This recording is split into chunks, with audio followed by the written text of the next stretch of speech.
السلام علیکم۔ Forward public school کی ای لرننگ کلاس میں آپ سب کو خوش آمدید کہتی ہوں۔ سب سے پہلے تو بچوں آپ کو نئی جماعت میں آنے پر مبارکباد پیش کرتی ہوں۔ آج سے الحمدللہ آپ کا نیا تعلیمی سال 2021 تا 2022 شروع ہو رہا ہے۔ میرا نام راحیلہ ارم ہے اور میں آپ کی اسلامیات کی ٹیچر ہوں۔ پیارے بچوں، آج ہم جماعت ناہم کے میعاد اول میں شامل سورہ انفال کے رکو نمبر 4 کی پڑھائی اور وضاحت کریں گے۔ بچوں، جیسے کہ سورہ انفال کا تعارف اور پہلے 3 رکو آپ اپنی پچھلی جماعت میں یعنی جماعت ہشتہ میں پڑھ چکے ہیں، تو چلیں آج ہم رکو نمبر 4 کا آغاز کرتے ہیں۔ اس رکو میں آیات 29 تا 37 شامل ہیں۔ بچوں اپنی کتابوں پر صفحہ نمبر 10 کھول لیجئے۔ اعوذ باللہ من الشیطان الرجیم، بسم اللہ الرحمن الرحیم۔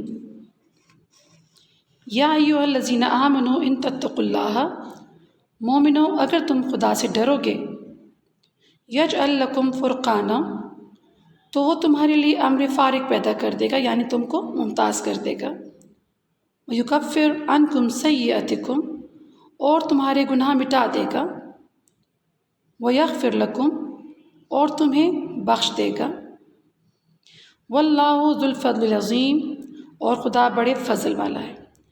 بچوں، اس آیت میں تقویٰ کے بارے میں ذکر کیا گیا ہے اور اللہ تعالیٰ کی طرف سے متقیوں کے لیے چند انعامات کی خوشخبری موجود ہے۔ تقویٰ کے معنی ہے روکنا، بچنا، پرہیزگاری کرنا، اللہ تعالیٰ سے ڈرتے رہنا اور ہر چھوٹے اور بڑے گناہ سے بچنا۔ اس آیت میں اللہ تعالیٰ نے متقی اور پرہیزگار لوگوں کے لیے 3 انعامات کا ذکر کیا ہے۔ پہلا انعام نعمت فرقان، یعنی حق و باطل میں تمیز کرنے والی قلبی بصیرت، یعنی دل کی روشنی۔ مطلب یہ کہ انسان اکثر گناہ کم عقلی اور لا علمی میں کرتا ہے، مگر متقی کو اللہ تعالیٰ وہ قلبی روشنی عطا کرتا ہے جس کے ذریعے وہ ہر قدم دیکھ کر اٹھاتا ہے اور اس کا ہر عمل اللہ کی رضا کے مطابق ہوتا ہے۔ دوسرا انعام ستر عیوب، یعنی پردہ پوشی۔ اللہ تعالیٰ متقی کے گناہ ایسے چھپا دے گا کہ کسی کی نظر بھی اس پر نہ پڑے گی اور اس کے گناہوں کو اپنی رحمت سے ڈھانپ دے گا کہ ان گناہوں کا نام و نشان بھی نہ رہے گا۔ تیسرا انعام گناہوں کی بخشش۔ متقیوں کے لیے اللہ تعالیٰ کا تیسرا بڑا انعام یہ ہے کہ ان سے جانے انجانے میں جو بھی گناہ یا غلطیاں سرزد ہو جاتی ہیں، اللہ ان پر انہیں اپنی رحمت سے بخش دے گا، کیونکہ اللہ تعالیٰ بہت رحمان اور رحیم ہے۔ بچوں اگلی آیت دیکھیں۔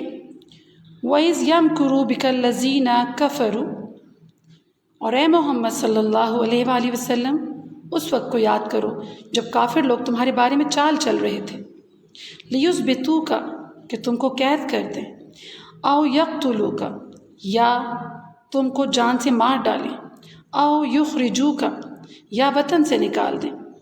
وَيَمْكُرُونَ وَيَمْكُرُ اللَّهُ، تو ادھر تو وہ چال چل رہے تھے اور ادھر خدا چال چل رہا تھا۔ وَاللَّهُ خَيْرُ الْمَاكِرِينَ، اور خدا سب سے بہتر چال چلنے والا ہے۔ بچوں، اس آیت میں آپ صلی اللہ علیہ وسلم کے مدینہ ہجرت کی طرف اشارہ ہے۔ جب کفار مکہ کے مسلمانوں پر مظالم حد سے بڑھ گئے تو اللہ تعالیٰ نے آپ صلی اللہ علیہ وسلم کو مدینہ کی طرف ہجرت کرنے کا حکم دیا۔ کفار مکہ اس بات سے بہت خائف تھے کہ اگر مسلمان مدینہ چلے گئے تو وہاں جا کر یہ طاقت پکڑ لیں گے اور ان سے مقابلہ کرنے کے قابل ہو جائیں گے۔ انہوں نے آپ صلی اللہ علیہ وسلم کے خلاف سازش کی۔ قریش کے تمام سرداران دارالندوہ میں جمع ہوئے اور مختلف تجاویز زیر غور آئیں۔ کسی نے کہا کہ آپ صلی اللہ علیہ وسلم کو قید کر دیا جائے، کسی نے کہا کہ آپ صلی اللہ علیہ وسلم کو وطن سے نکال دیا جائے، یعنی جلا وطن کر دیا جائے۔ ابو جہل نے کہا کہ آپ صلی اللہ علیہ وسلم کو جان سے مار ڈالا جائے، نعوذ باللہ۔ کفار ادھر اپنی چال چل رہے تھے اور اللہ تعالیٰ اپنی تدبیر کر رہا تھا، اور جب اللہ اپنی تدبیر کرتا ہے اور اپنی چال چلتا ہے تو کسی کی کوئی چال کامیاب نہیں ہو سکتی۔ کافروں نے تمام قبیلوں سے ایک ایک نوجوان کو منتخب کیا اور آپ صلی اللہ علیہ وسلم کے گھر کا محاصرہ کر لیا۔ اللہ تعالیٰ نے حضرت جبرائیل علیہ السلام کے ذریعے آپ صلی اللہ علیہ وسلم کو اس بات کی اطلاع دے دی۔ آپ صلی اللہ علیہ وسلم تمام امانتیں حضرت علی رضی اللہ عنہ کے سپرد کر کے حضرت ابوبکر صدیق رضی اللہ عنہ کے ہمراہ سورہ یاسین پڑھتے ہوئے گھر سے نکلے اور مٹھی بھر مٹی ان کافروں کی طرف پھینک دی جس سے وہ اندھے ہو گئے، اور آپ صلی اللہ علیہ وسلم بحفاظت اس محاصرے سے نکل آئے اور غار ثور میں 3 دن گزارے، اور وہاں پر بھی اللہ تعالیٰ نے آپ صلی اللہ علیہ وسلم کو محفوظ رکھا۔ اس طرح اللہ تعالیٰ نے کافروں کی چال کو ناکام بنا دیا۔ اگلی آیت دیکھیں بچوں۔ وَإِذَا تُتْلَىٰ عَلَيْهِمْ آيَاتُنَا، اور جب ان کو ہماری آیتیں پڑھ کر سنائی جاتی ہیں قالو تو کہتے ہیں قد سمعنا لو نشاء لقلنا مثل ھذا، یہ کلام تو ہم نے سن لیا ہے، اگر ہم چاہیں تو اس طرح کا کلام ہم بھی کہہ دیں۔ ان ھذا الا اساطیر الاولین، اور یہ ہے ہی کیا، صرف اگلے لوگوں کی حکایتیں ہیں۔ بچوں اس آیت میں کفار کی ہٹ دھرمی اور کم عقلی کا ذکر ہے کہ وہ کلام اللہ کے برحق ہونے کے باوجود اسے جھٹلاتے اور کہتے کہ یہ تو پہلے لوگوں کی کہانیاں ہیں، ہم بھی ایسی کہانیاں گھڑ سکتے ہیں، سنا سکتے ہیں، ایسا کلام تو ہم بھی کہہ سکتے ہیں۔ اگلی آیت دیکھیں بچوں، وَإِذْ قَالُوا لَهُمَا إِنْ كَانَ هَذَا هُوَ الْحَقَّ مِنْ عِنْدِكَ، اور جب انہوں نے کہا کہ اے خدا اگر یہ قرآن تیری طرف سے برحق ہے فَأَمْطِرْ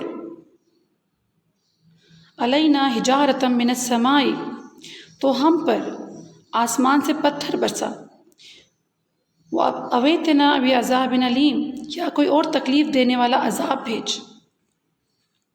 بچوں اس آیت میں کفار کے اس مطالبے کا ذکر ہے کہ انہوں نے اللہ تعالیٰ سے عذاب کا مطالبہ کیا۔ انہوں نے کہا کہ اگر یہ کلام برحق ہے اور اللہ تعالیٰ کی طرف سے ہے تو پھر بھی ہم اس پر ایمان نہیں لائیں گے، اللہ تعالیٰ سے کہیں کہ ہم پر آسمان سے پتھر برسا دیں یا کوئی اور تکلیف دینے والا عذاب بھیج دیں۔ دراصل کفار پچھلی امتوں کے بارے میں یہ سن چکے تھے کہ ان امتوں نے جب اپنے انبیاء کی تعلیمات کو جھٹلایا تو ان پر مختلف قسم کے عذاب نازل کیے گئے، اس لیے کفار مکہ نے بھی اللہ تعالیٰ سے عذاب کا مطالبہ کیا۔ بچوں اگلی آیت دیکھیں، وَمَا كَانَ اللَّهُ لِيُعَذِّبَهُمْ وَأَنْتَ فِيهِمْ،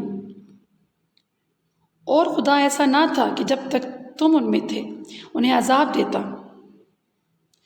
وَمَا كَانَ اللَّهُ مُعَذِّبَهُمْ وَهُمْ يَسْتَغْفِرُونَ، اور نہ ایسا تھا کہ وہ بخشش مانگیں اور انہیں عذاب دے۔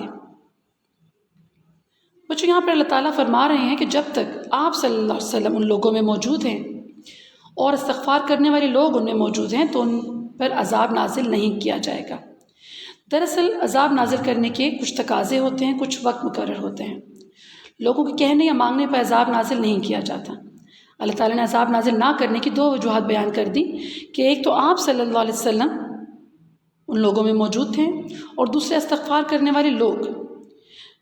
مشرکین جب طواف کعبہ کرتے تو غفرانک کہتے، یعنی ہم تیری مغفرت کے طلبگار ہیں، اسی لیے اللہ تعالیٰ ان لوگوں پر عذاب نازل نہ فرما رہے تھے۔ بچوں اگلی آیت دیکھیں، وَمَا لَهُمْ أَلَّا يُعَذِّبَهُمُ اللَّهُ، اور اب ان کے لیے کون سی وجہ ہے کہ وہ انہیں عذاب نہ دے۔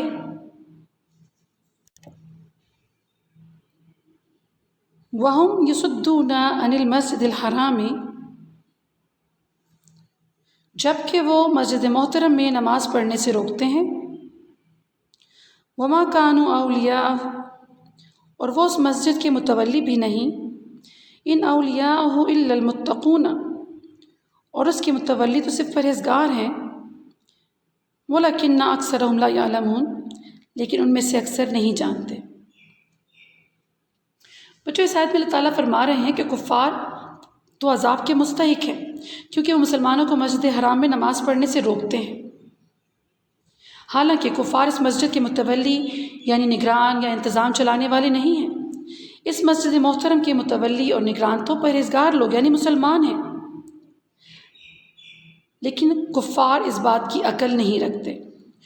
اللہ تعالیٰ نے فرمایا کہ کفار چونکہ ہٹ دھرم ہے اور اپنے اعمال سے باز نہیں آتے، اسی لیے وہ مسلمانوں کو مسجد حرام میں نماز پڑھنے سے روکتے ہیں، حالانکہ وہ اس کا حق نہیں رکھتے۔ بچوں اگلی آیت دیکھیں، وَمَا كَانَ صَلَاتُهُمْ عِنْدَ الْبَيْتِ إِلَّا مُكَانًا وَتَصْدِيَةً، اور ان لوگوں کی نماز خانہ کعبہ کے پاس سیٹیاں اور تالیاں بجانے کے سوا کچھ نہ تھی۔ فَذُوقُوا الْعَذَابَ بِمَا كُنْتُمْ تَكْفُرُونَ، تو تم جو کفر کرتے تھے اب اس کے بدلے عذاب کا مزہ چکھو۔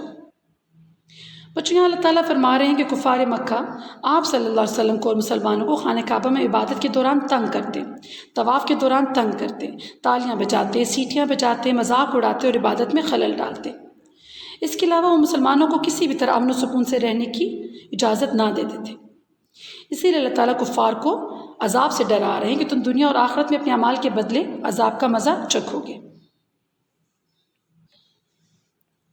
بچوں اگلی آیت دیکھیں، ان الذین کفروا ينفقون اموالهم لیصدوا عن سبیل اللہ، جو لوگ کافر ہیں اپنا مال خرچ کرتے ہیں کہ لوگوں کو خدا کے راستے سے روکیں، فَسَيُنْفِقُونَهَا ثُمَّ تَكُونُ عَلَيْهِمْ حَسْرَةً ثُمَّ يُغْلَبُونَ، ابھی اور خرچ کریں گے مگر آخر وہ خرچ کرنا ان کے لیے موجب افسوس ہوگا اور وہ مغلوب ہو جائیں گے۔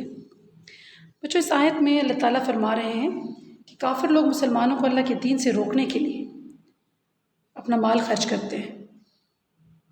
ایک روایت ہے کہ اس آیت کا نزول ان لوگوں کے لیے ہوا جنہوں نے بدر کے موقع پر قریش کے سارے لشکر کو کھانا کھلایا تھا، یہ تقریباً 12 آدمی تھے۔ ایک روایت یہ بھی ہے کہ یہ آیت ابو سفیان کے متعلق نازل ہوئی جس نے 40 اوقیہ سونا مشرکوں پر خرچ کیا تھا۔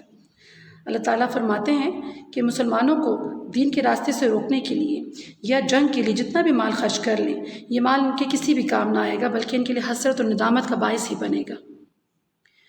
بچوں آخری آیت دیکھیں، وَالَّذِينَ كَفَرُوا إِلَىٰ جَهَنَّمَ يُحْشَرُونَ، اور کافر لوگ دوزخ کی طرف ہانکے جائیں گے، لِيَمِيزَ اللَّهُ الْخَبِيثَ مِنَ الطَّيِّبِ وَيَجْعَلَ الْخَبِيثَ بَعْضَهُ عَلَىٰ بَعْضٍ فَيَرْكُمَهُ جَمِيعًا فَيَجْعَلَهُ فِي جَهَنَّمَ، تاکہ خدا ناپاک کو پاک سے الگ کر دے اور ناپاک کو ایک دوسرے پر رکھ کر ایک ڈھیر بنا دے، پھر اس کو دوزخ میں ڈال دے۔ اولئک هم الخاسرون، یہ لوگ خسارہ پانے والے ہیں۔ بچوں اس آخری آیت میں اللہ تعالیٰ فرماتے ہیں کہ آخر کا دوزخ ہی ان کا ٹھکانہ ہے، اور اللہ تعالیٰ ناپاک کو پاک سے الگ کر دے گا، یعنی حق کو باطل سے الگ کر دے گا۔ مطلب ہے کہ مومن اور کافر کا فیصلہ ہو جائے گا۔ اللہ تعالیٰ ان سب ناپاک لوگوں کو ایک ایک کر کے جہنم واصل کر دے گا، یعنی دوزخ میں ڈال دے گا، اور یہی لوگ خسارہ پانے والے یعنی نقصان اٹھانے والے ہوں گے۔ بچوں اس کے ساتھ ہی رکن نمبر 4 مکمل ہوا۔ امید کرتی ہوں آپ کو سمجھ آئی ہوگی۔ انشاءاللہ اگلی ویڈیو میں اگلے رکوع کو پڑھیں گے اور سمجھیں گے۔ تب تک کے لیے گھروں میں رہیں، محفوظ رہیں، خوش رہیں۔ اللہ حافظ، شکریہ۔